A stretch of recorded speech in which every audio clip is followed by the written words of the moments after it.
So I made one video about Thomas Schelling's contributions to game theory, specifically his contribution to Cold War negotiations through, a game theoretic approach. And that's might not even be the thing he's most famous for. The thing that economists think of when they think Schelling is the idea of a Schelling point.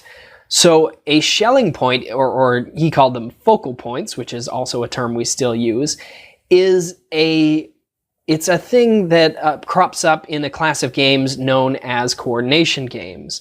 So a coordination game is a game where you and I are actually we're on the same team, but maybe we can't communicate with each other. We want to coordinate, we want to choose in such a way that our strategies work together, but there are multiple ways for us to do that, and we don't necessarily know what the other person is going to do. So the example Schelling used was, you need to meet another person in New York City, and then you both receive a prize if you can meet at the same place. You got to meet them tomorrow. You got to pick a place and a time, but you don't get to call them up and tell them the place and time. So what do? New York City or Manhattan, it's a huge area, and you can meet at any street corner, in any park, anywhere. What do? Well, Schelling asked a group of undergrads this. He asked a bunch of people this, and most people say, okay, let's stop and you think for a second. What would you say? Where would you meet this mysterious person? When and where? You're meeting them on a day, and that's all you're given. It's New York City. You have to meet them. Where and when do you go? Okay, having thought about it, did you say Grand Central Station at noon?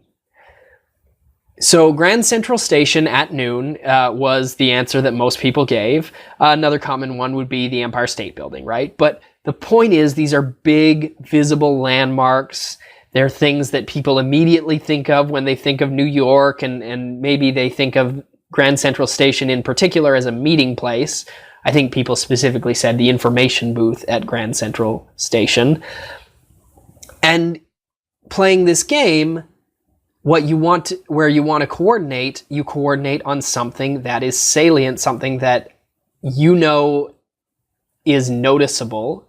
That the other person playing the game knows that you are likely to notice Grand Central Station, and you can both think about it and think what the other person's going to think, and you coordinate on this focal point.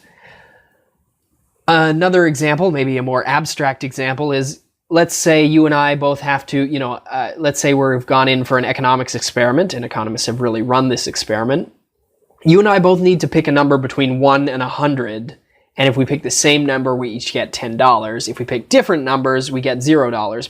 But there's a caveat. If we both pick 72, we both get $8 instead of 10. So the one exception to the rule of you both get the same amount of money when you pick the same number is 72. If you pick 72, you only get $8. Now think about it, what would you do?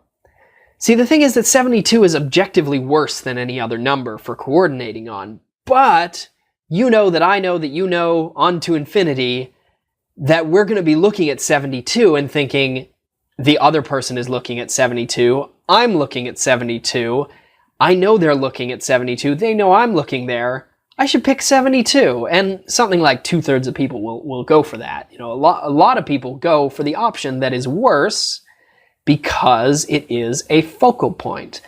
So that's an example of where focal points are not always the best thing to coordinate on. In fact, they're by their nature fairly arbitrary, but they're the thing that humans notice and tend to know that other humans are going to notice.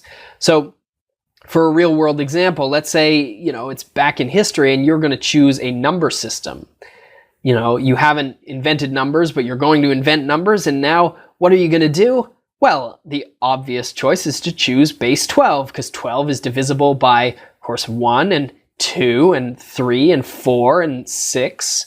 12 is a great number, great basis for a number system. So many things divide into it, and you can evenly, when you're setting things up in the future with a base 12 system, everything's nice and evenly divided by everything else, no strange fractions. That's great. Everyone choose 12. But wait a minute. We don't have base 12 number systems. In fact, everyone, even from different places, seems to have coordinated on 10. Now, why is that? Humans have 10 fingers and 10 toes, and it's quite natural, when you're counting something, you count on your fingers, right? 1, 2, 3, 4, and you count to 10.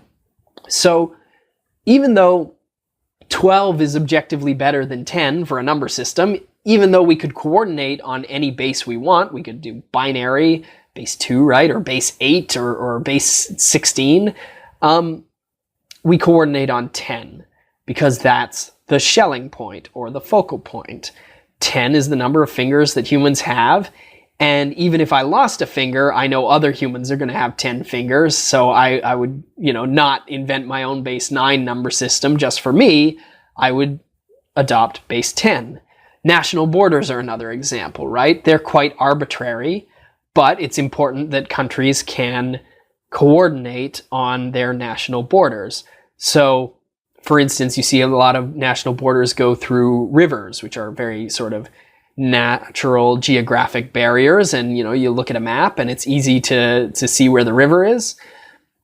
And of course, this is life and death, because if two countries have a border dispute, if they both think that they rightfully have claim to a certain piece of land, that can often lead to a war.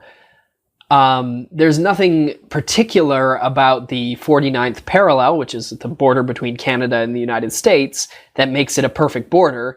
In fact, I live in Vancouver, and there's a place called Point Roberts where the border sort of weirdly cuts off this little bit of land. And so there's a part of the United States that you have to drive through Canada and go through 2 border crossings to get to.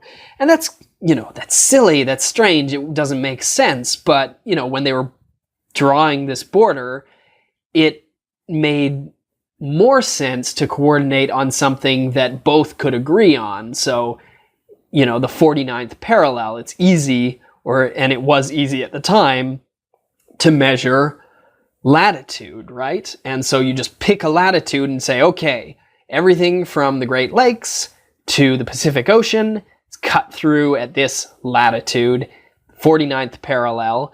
And, regardless of where the rivers are and the other aspects of the territory, that's something we can coordinate on. It's a Schelling point. So national borders, number systems, basically anywhere where people are trying, they have a vast array of choices and they need to somehow pick one, and they can't always communicate, in advance in every situation what each person is going to do when they coordinate. You're going to find examples of these Schelling points. So it's kind of this, when you see a lot of things in the world that are very arbitrary, arbitrarily drawn borders, arbitrary number systems based on the number of fingers we have, arbitrary, anything. A lot of that is the result of these coordination games and humans converging around focal points. So that's a contribution Thomas Schelling made to help us understand the world in that way.